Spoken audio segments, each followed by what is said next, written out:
10th के विद्यार्थी ध्यान दें, आ गया हमारा त्रैमासिक का पेपर हिंदी का, जो कि होने वाला हमारा 13 सितंबर को।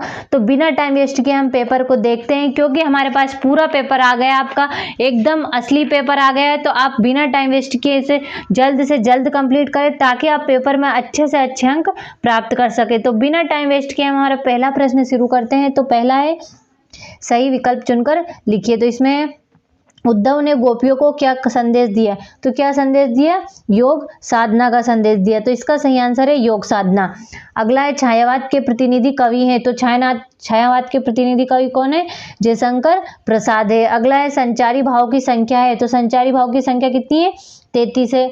अगला है, यदि गद्य कवियों ने की कसौटी है, यह कथन है। तो किसका कथन है ये? आचार्य जी का। अगला है, नेताजी का चश्मा पाठ की विधा है। तो क्या विधा है इसकी? कहानी विधा है। अगला है, मन्नू भंडारी के किस व्यवहार से तंग होकर प्रिंसिपल ने उनके पिता को बुलाया? तो किस आलोदनकारी से भंग होकर उन्होंने उनके पिताजी को बुलाया? तो हमारा पहला प्रश्न कंप्लीट हुआ। अब बढ़ते अगले की ओर, जो कि है रिक्त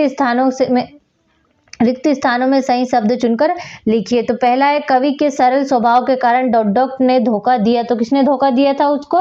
उनके मित्रों ने धोखा दिया है। अगला है, भोलानाथ और उसके साथी डॉट डॉट बिल के पानी उलझने लगे। तो किसके? चूहों के। अगला है, मन्नू भंडारी का जन्म मध्य प्रदेश के डॉट डॉट में हुआ था। किस में हुआ था? भानपुरा में हुआ था। अगला है, छंद डॉट डॉट प्रकार के होते हैं। तो कितने प्रकार के होते हैं? 2 प्रकार के होते हैं। आगे, सूर की भक्ति डॉट डॉट भाव की है। तो किस भाव की है? दास भाव की है।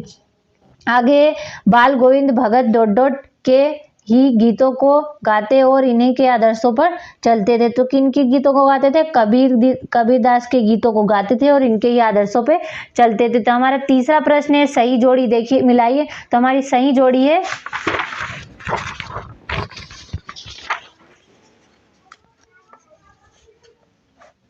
तो ये रही हमारी सही जोड़ी, जो कि है पहली है हमारी कामायनी। तो कामायनी की हमारा है महाकाव्य। अगली है हमारी सूर के पद। तो सूर के पद है सूरदास। आगे, उत्साह है। तो उत्साह का हमारा हो गया निराला। अगला है निराला, निराला की होगी अट नहीं रही है। अगली है हमारी राम लक्ष्मण। अगली है हमारी राम लक्ष्मण परशुराम संवाद। तो इसका है तुलसीदास। आगे है आत्मकथ्य। तो आत्मकथ्य का हो गया हमारा जयशंकर प्रसाद। तो ये हमारी तीसरी भी कंप्लीट हुआ। अगला है, चौथा प्रश्न की ओर बढ़ते हैं, जो कि है सत्य सत्य। तो पहली है, आत्मकथा कविता पहली बार हंस पत्रिका में प्रकाशित हुई। तो ये है बिल्कुल सत्य है। आगे, बाल गोविंद भगत के गीतों में प्रभु मिलन का भाव होता है। तो ये भी सत्य है। जॉर्ज पंचम की नाक पाठ में सरकारी तंत्र पर व्यंग्य किया गया। ये भी सत्य है आपका। रामचरितमानस एक खंड काव्य है। ये असत्य है। एकांकी में 4 अंक होते हैं। ये भी असत्य है। जहां दोनों पद प्रधान हो वहां द्विगु समास होता है। ये असत्य है। तो हमारा चौथा भी कंप्लीट हुआ। अब देखते हैं हमारे अगले की ओर, जो कि है निम्नलिखित प्रश्नों के उत्तर एक पद वाक्य में दीजिए। तो हमारा पहला है, सूरदास भक्ति काल के किस शाखा के कवि है? तो किस शाखा के? कृष्ण भक्ति शाखा के कवि है। रामचरितमानस का प्रमुख छंद कौन सा है? तो प्रमुख छंद कौन सा है? चौपाई है। आधुनिक हिंदी गद्य का विकास किस युग में प्रारंभ हुआ? तो किस युग में प्रारंभ हुआ? भारतेंदु युग में। आगे, आत्मकथ्य कविता में कवि ने मधुप का प्रयोग किसके लिए किया था?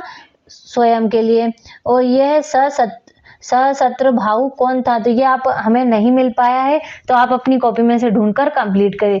तो हमारा 5वां प्रश्न कंप्लीट हुआ। यहाँ से हमारे सारे क्वेश्चन आंसर कंप्लीट आते हैं, जो कि आपको अपनी बुक में से कंप्लीट करिए। जल्दी से स्क्रीनशॉट लेकर कंप्लीट करिएगा, ताकि आपको पेपर में कोई भी परेशानी ना हो। इनको अच्छे से देखिए और कंप्लीट करिए।